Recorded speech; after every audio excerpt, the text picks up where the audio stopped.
Nunca pensé que todo empezaría en una boda. No en la mía, claro, sino en la de mi primo Albert, que se casó con una chica de Murcia a la que apenas conocíamos. Carmen, mi mujer, y yo fuimos como pareja invitada, con el típico papel de matrimonio consolidado, traje alquilado, tacones dolorosos y sonrisas para las fotos. Llevábamos 12 años casados. Ni bien ni mal. Estables. Lo curioso de las bodas es que todo el mundo parece feliz.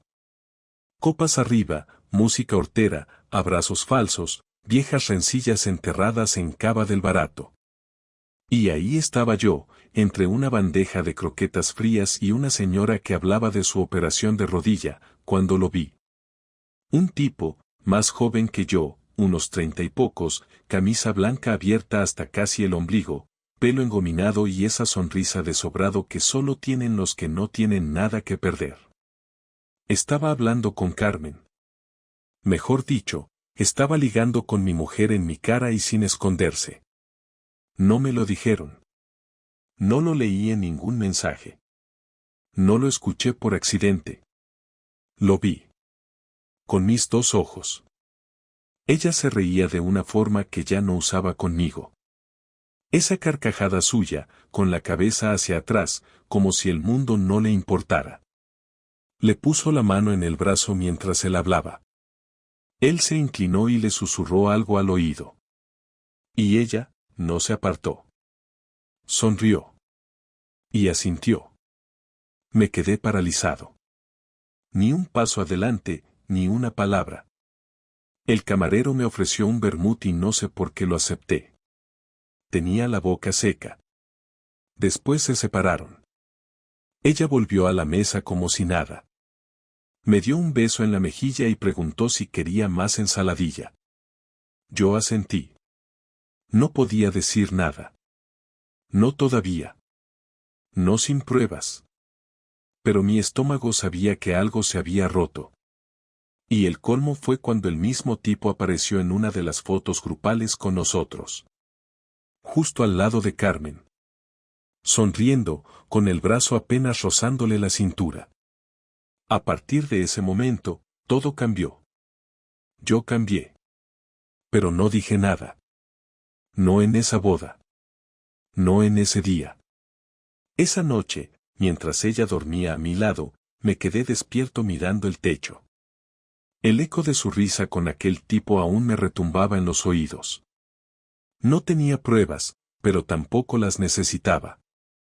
Porque lo que vino fue un desliz, fue una promesa silenciosa.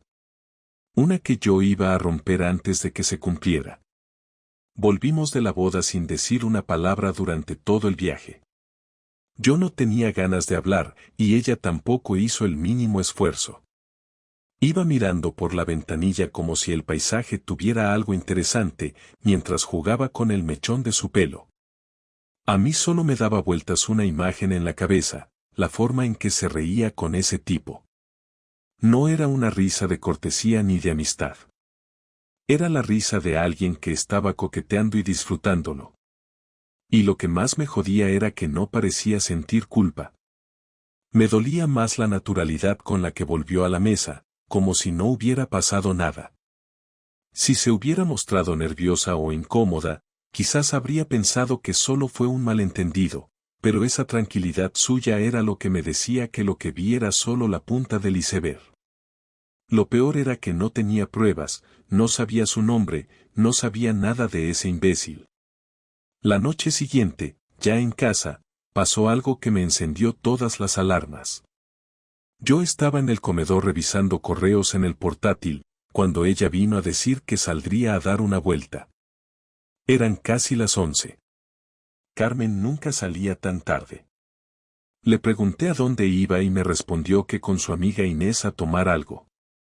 Me ofrecía llevarla porque supuestamente el coche tenía una rueda pinchada desde la semana pasada, pero me dijo que no, que Inés pasaría por ella. Lo dejó caer como quien comenta el tiempo, sin mirarme a los ojos.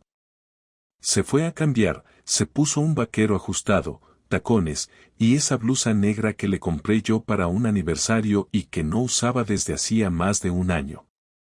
Cuando bajó, se echó perfume. No el de diario. El caro.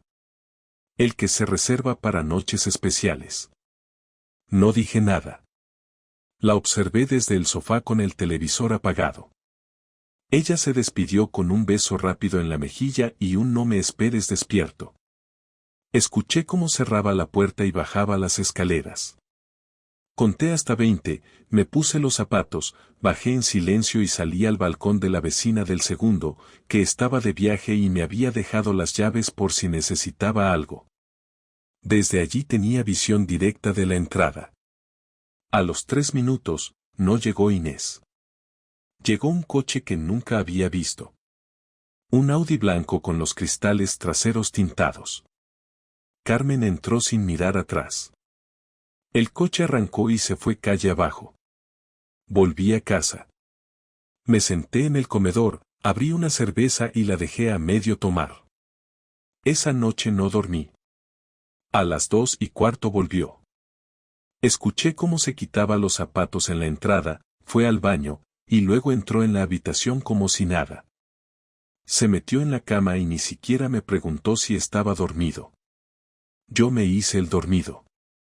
Sentí el olor de su perfume mezclado con otro aroma que no supe identificar.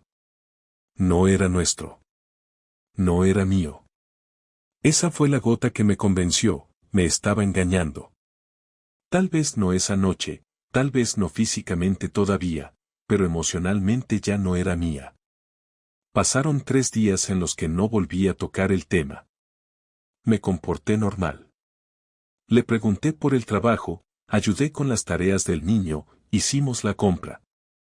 Nada fuera de lo común. Ella estaba más alegre que de costumbre. Canturreaba en la cocina. Se reía con facilidad. Eso no era buena señal. Era la risa de alguien que ya no vivía conmigo, sino con otra persona en su cabeza. El viernes siguiente, mientras ella preparaba la mochila para ir al gimnasio, le dije que no iba a la oficina, que me quedaría trabajando desde casa. Me miró un instante, como dudando si cambiar sus planes, pero luego dijo que no se demoraría, que tenía clase de spinning y luego iría a casa de Inés a comer. Asentí y seguí con el portátil. Esperé 20 minutos. Salí, cogí un taxi y le pedí al conductor que mantuviera distancia. La vi subirse al mismo Audi blanco. Lo seguimos hasta un polígono a las afueras. El coche aparcó en una zona vacía detrás de unos almacenes. No bajaron. Se quedaron ahí. Estuve 30 minutos observando. No había movimiento, pero sabía lo que pasaba ahí dentro. No necesitaba ver nada más. Cuando salieron, ella se estaba riendo. Otra vez esa puta risa. El tipo le acarició el pelo antes de que se bajara. Carmen entró en un local de estética. Supuestamente estaba en casa de su amiga. No en un coche con otro hombre. Volví a casa por otro camino, con la cabeza hirviendo. No sentía rabia. Sentía vergüenza. Sentía asco. No por ella. Por mí. Por haberme tragado todo este tiempo esa idea de que estábamos bien. Por haber creído que una pareja con hijos y rutina estaba a salvo del deseo. Por pensar que a nosotros no nos podía pasar. Cuando entré, me miré al espejo del pasillo. Parecía otro. No el Álvaro de hace una semana. Ahora era un hombre que había visto con sus propios ojos cómo su mujer se iba con otro y que no podía hacer nada sin pruebas, sin nombres, sin una maldita dirección. Pero ya no iba a quedarme sentado. Ahora necesitaba un plan. No fue algo que preparé con calma, no soy ese tipo de hombre, tampoco soy impulsivo, pero necesitaba decirle lo que había visto, lo que sabía. Lo que había sentido cada vez que se subía a ese coche como si no tuviera una familia en casa.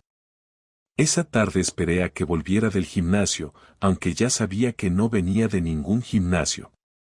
Cuando entró, tenía el pelo mojado, la piel brillante y los ojos con ese brillo de quien viene de otra parte, no del sudor del deporte sino de algo más íntimo, más animal. Me miró como siempre, dejó las llaves en la mesa del recibidor y fue directa a la cocina. Yo estaba sentado en el comedor, las manos entrelazadas, el corazón firme, el estómago frío. Me levanté despacio y fui tras ella. ¿Cómo ha ido la clase?, pregunté, apoyándome en el marco de la puerta. Ella se giró rápido, como si no esperara que le hablara. Bien, aunque hoy hemos hecho más cardio del que pensaba, estoy muerta. ¿Y no fuiste a casa de Inés? Sí, claro, después del gimnasio, dijo sin inmutarse, sacando una botella de agua de la nevera. Me quedé observándola, no por el placer de mirarla, sino por buscar alguna reacción, algún gesto que delatara que sabía que mentía. He visto al tipo del Audi blanco, solté, sin rodeos, con la voz firme. Ella se congeló, pero solo por un segundo, después cerró la nevera, dio un sorbo a la botella y se encogió de hombros. ¿Y qué? No es de Inés.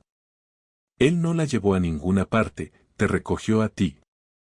¿Me estás espiando?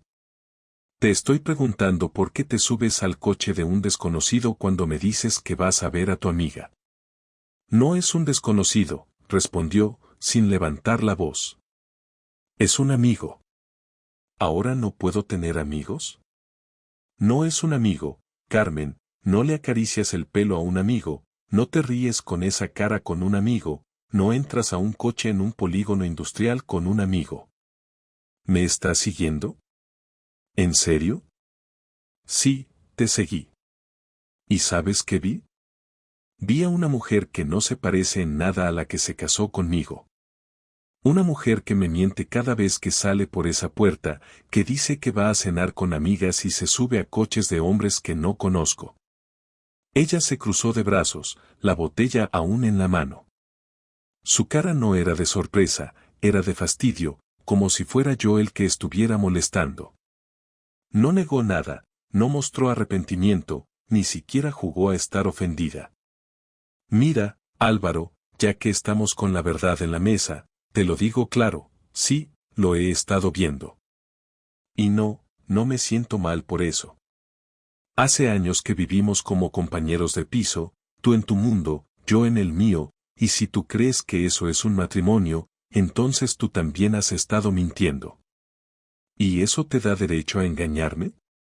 ¿A reírte en mi cara cada vez que vuelves de uno de tus polvos de mediodía? No me hables así, dijo, por primera vez alzando la voz. No tienes ni idea de cómo me he sentido estos últimos años. Invisible. Aburrida. Olvidada. ¿Y no podías hablarlo? ¿No podías decirme que te sentías mal? ¿Tenías que abrirte de piernas antes de abrir la boca? Ella me miró con rabia, con la mandíbula apretada.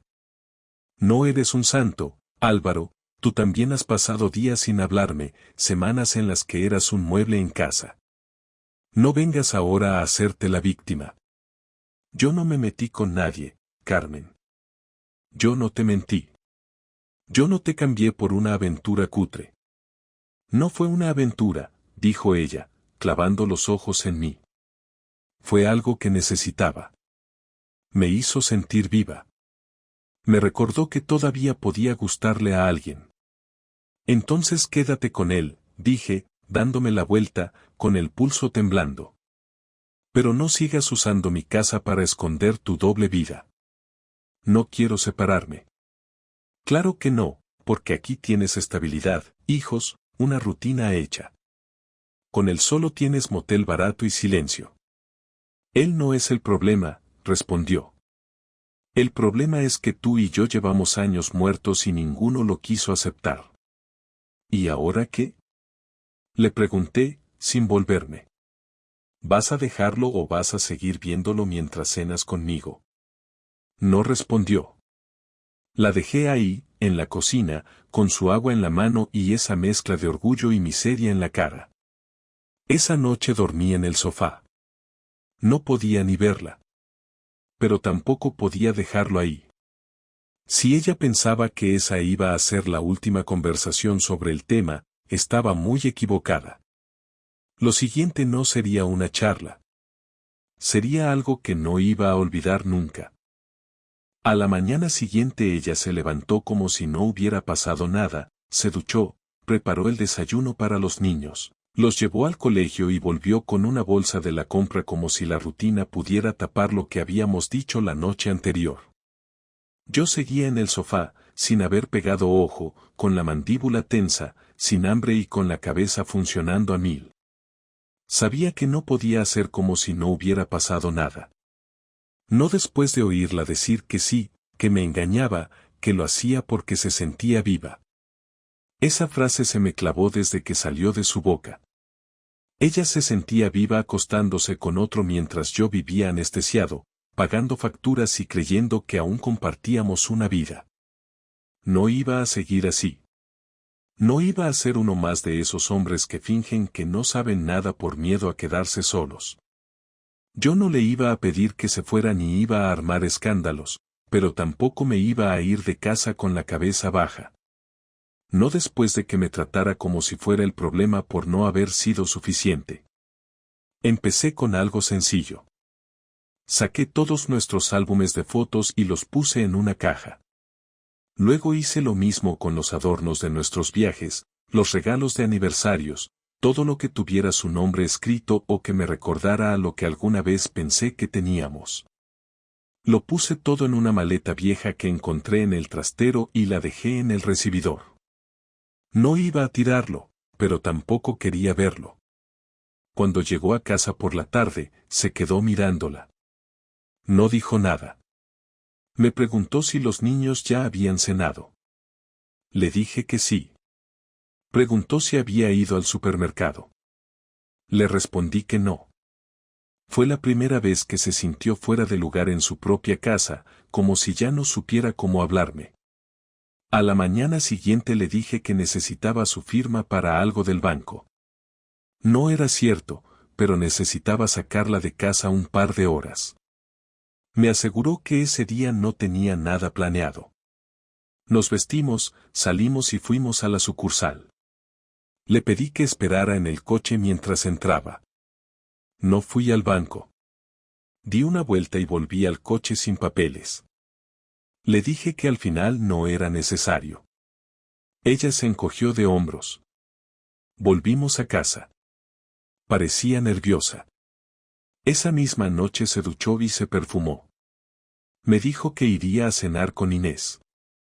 Asentí. Le deseé buena noche. Salió a las 9. Esta vez no la seguí. Me quedé en casa. Fui al ordenador, abrí una cuenta nueva de correo electrónico, una cuenta que no tuviera relación conmigo. Y desde ahí le escribí al tipo del Audi. Sabía su matrícula. Había hecho una búsqueda online con un amigo que trabaja en la DGT. Él me debía un favor. No me dijo su nombre, pero me pasó el seguro del coche y un correo electrónico que había usado para un trámite. No necesité más. El correo que le envié fue directo.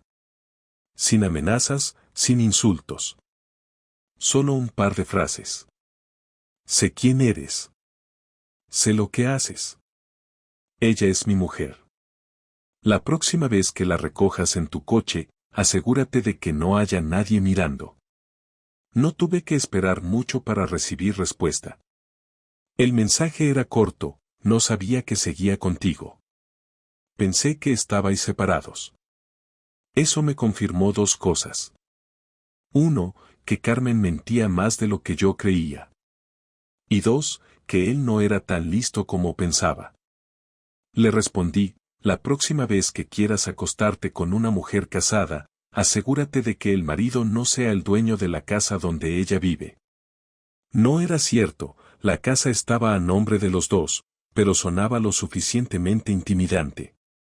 Los días siguientes fueron silenciosos. Carmen ya no salía por las noches. No se perfumaba. No se maquillaba. Algo había pasado, y yo no pregunté. No lo necesitaba. Una semana después encontré su móvil en el sofá. No soy de revisar teléfonos, pero esta vez lo hice sin dudar. Había una conversación abierta. Era con él. Estaban cortando. Él le decía que no quería meterse en líos. Que había tenido un problema. Que necesitaba espacio. Ella le mandaba audios pidiéndole que hablaran, que no entendía nada. Cerré el chat y dejé el móvil donde lo encontré. Esa noche ella intentó acostarse conmigo. No la rechacé. Tampoco fui cariñoso. Me dejé hacer, sin responder, sin besarla. Cuando terminó, se giró sin decir una palabra. A la mañana siguiente, antes de que los niños se despertaran, preparé el desayuno como todos los días. Cuando bajó, me miró largo rato. Le pregunté si quería café. Me dijo que no. Le pregunté si iba a trabajar. Asintió. Le dije que tenía algo que decirle. Me miró como si esperara el final. Le dije que ya no la quería. Que me había cansado de fingir. Que no iba a hacer un escándalo ni iba a pelear por la casa. Que lo único que quería era que me mirara a los ojos y dijera que lo que hizo fue traicionarme. No respondió. Solo bajó la cabeza. Y eso fue suficiente para saber que el golpe había sido certero. Pasaron 4 días en los que apenas cruzamos palabra. Yo seguía en la casa como siempre, cumplía con mis horarios, me encargaba de los niños, trabajaba desde el despacho, hacía la compra, cocinaba, recogía. Carmen seguía presente físicamente pero ya no parecía vivir ahí. Se movía de un lado a otro como si caminara sobre terreno prestado, no tocaba nada, no opinaba sobre nada, no discutía, no sonreía, no preguntaba. Había algo en su silencio que no era remordimiento, era resignación, como si hubiese aceptado que lo que había roto no tenía arreglo. Cada día que pasaba en ese estado era más claro que estábamos esperando que uno de los dos hablara para cerrar todo, y sabía que tenía que ser yo. El sábado por la mañana, después de desayunar y de que los niños se fueran con sus abuelos, le pedí que se sentara conmigo en el salón. No intentó evitarlo. Se sentó con las piernas cruzadas, con las manos entrelazadas, sin mirarme directamente. Tenía la expresión de alguien que ya conocía el final de la historia pero que igual quería escucharla. Le dije que no iba a alargar esto más, que había estado pensando en nosotros durante días, que había hecho una lista mental de todo lo bueno y todo lo malo, y que por más que me esforzara no encontraba un punto de retorno. Le dije que lo que había hecho no era solo acostarse con otro, que eso era lo de menos, que el verdadero problema era la forma en que me trató como si no valiera nada, como si mi presencia fuera una molestia mientras vivía otra vida paralela. Ella me escuchaba sin moverse, sin interrumpirme. Le dije que no quería venganza, que no necesitaba más respuestas, que ya había entendido todo, que el tipo la dejó porque no quería problemas y que ella se quedó con el vacío que dejó su decisión, y que ese vacío no se llenaba volviendo a mí ni fingiendo que estaba todo bien. Ella tragó saliva y por fin habló. Me dijo que sí, que sabía que lo había hecho mal, que había tomado decisiones egoístas, que había querido sentirse especial otra vez sin pensar en el daño que estaba haciendo. Me dijo que no había excusas, que había sido débil, que se dejó llevar porque estaba cansada de la rutina, de sentirse ignorada, de ser solo madre y esposa. Le respondí que podía haber hablado, que siempre estuve ahí, que no me había ido a ningún sitio, que si se sentía invisible era porque decidió apagarse, no porque yo la empujara a la sombra. Le recordé cuántas veces intenté tener conversaciones serias, cómo me respondía con frases cortas, cómo se encerraba en su móvil, cómo empezó a evitarme en la cama, cómo cada intento mío de acercarme era recibido con frialdad o con prisas.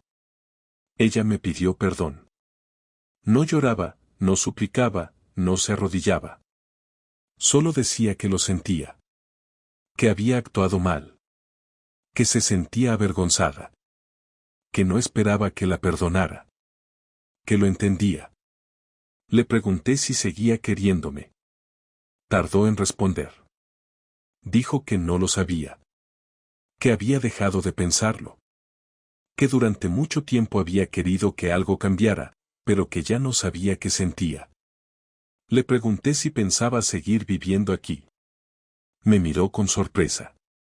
Me dijo que no tenía a dónde ir, que su sueldo no le alcanzaba para pagar un piso sola, que no quería irse sin los niños.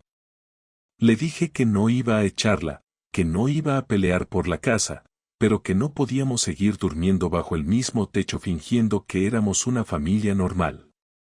Le propuse turnarnos los fines de semana, alternar las habitaciones, separar los espacios. Ella asintió. Me preguntó si quería divorciarnos ya. Le dije que sí. Que cuanto antes lo hiciéramos, mejor para todos.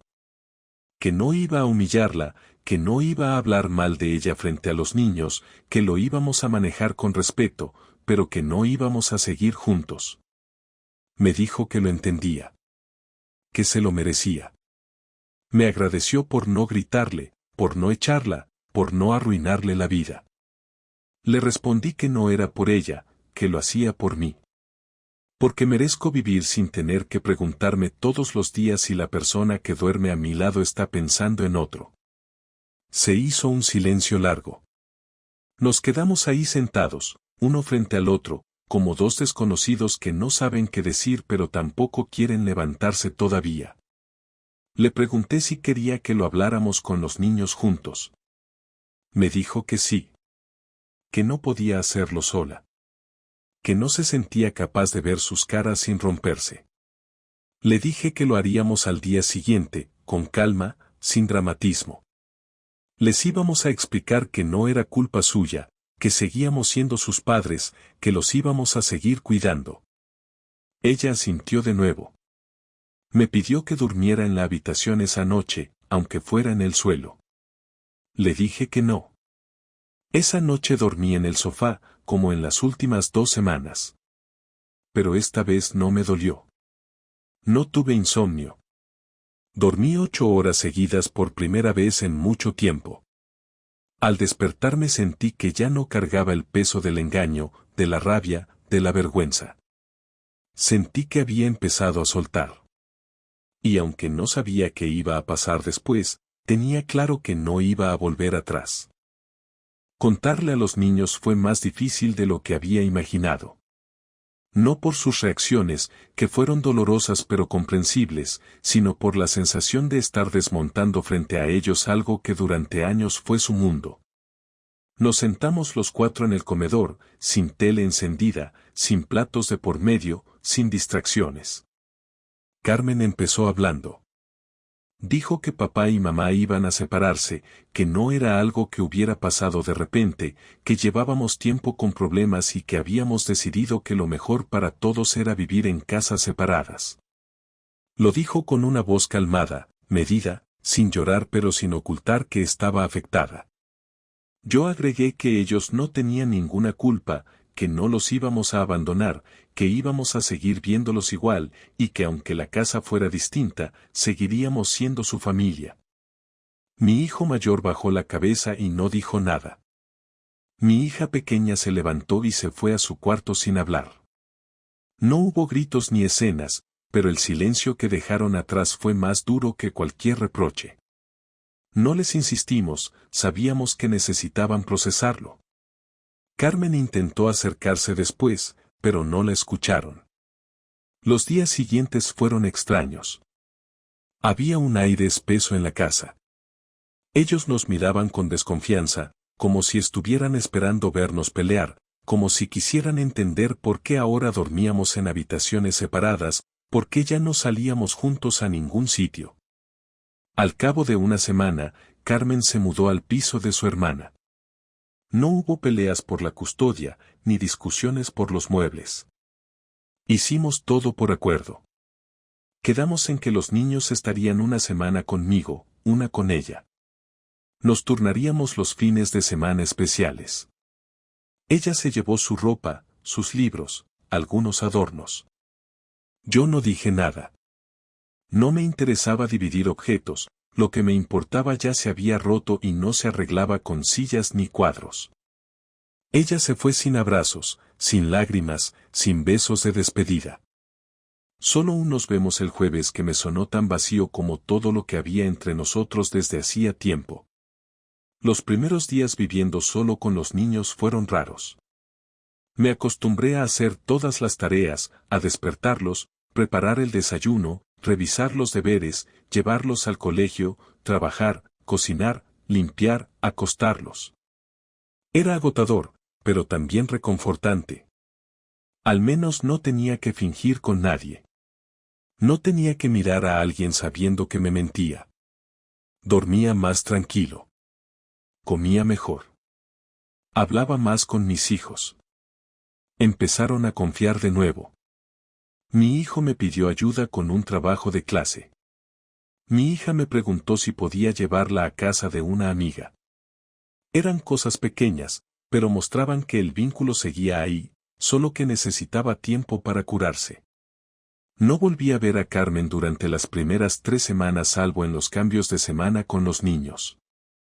Ella se mostraba cordial, neutra, como si fuéramos 2 padres que se entendían bien pero que ya no compartían nada personal. Me pareció justo. Yo tampoco quería volver a hablar de nosotros. No tenía preguntas. No necesitaba explicaciones. Lo único que me importaba era mantener a los niños estables, y por eso acepté esa frialdad funcional que habíamos construido. Un mes después me llegó la notificación del juzgado con la fecha para firmar los papeles del divorcio. Fui puntual. Ella ya estaba sentada con su abogado. Nos saludamos con un gesto de cabeza. El trámite no duró más de 15 minutos. Salimos del despacho, caminamos en silencio hasta la puerta del edificio y antes de despedirnos me pidió que habláramos un momento. Cruzamos la calle y nos sentamos en una terraza vacía. Ella pidió un café. Yo, un agua con gas. Me miró durante unos segundos antes de hablar. Me dijo que sabía que había destruido algo importante, que no pretendía que todo se olvidara, que no esperaba mi perdón, pero que quería que supiera que había aprendido. Le dije que no necesitaba que me explicara más. Que yo también había aprendido. Que había vivido años creyendo que el compromiso era suficiente para mantener a alguien a tu lado, y que ahora sabía que el compromiso no vale nada si no hay respeto. Ella bajó la mirada. Me preguntó si estaba bien. Le dije que sí, que dormía bien, que comía tranquilo, que los niños estaban empezando a reírse de nuevo. Me preguntó si me sentía solo. Le dije que prefería estar solo que sentirme invisible. Me dio la razón. Me agradeció por no haber usado lo que sabía en su contra, por no haber contado nada a los niños, por no haberla humillado. Le dije que no lo hice por ella, que lo hice por mí, porque no quería convertirme en ese tipo de hombre que devuelve dolor con más dolor. Terminamos las bebidas. Nos levantamos. Se despidió con un apretón en el brazo. Volví a casa caminando sin prisa. Al llegar, mis hijos estaban en el sofá viendo una película. Me senté con ellos. No dije nada. Me ofrecieron palomitas. Y por primera vez en mucho tiempo, me sentí en paz.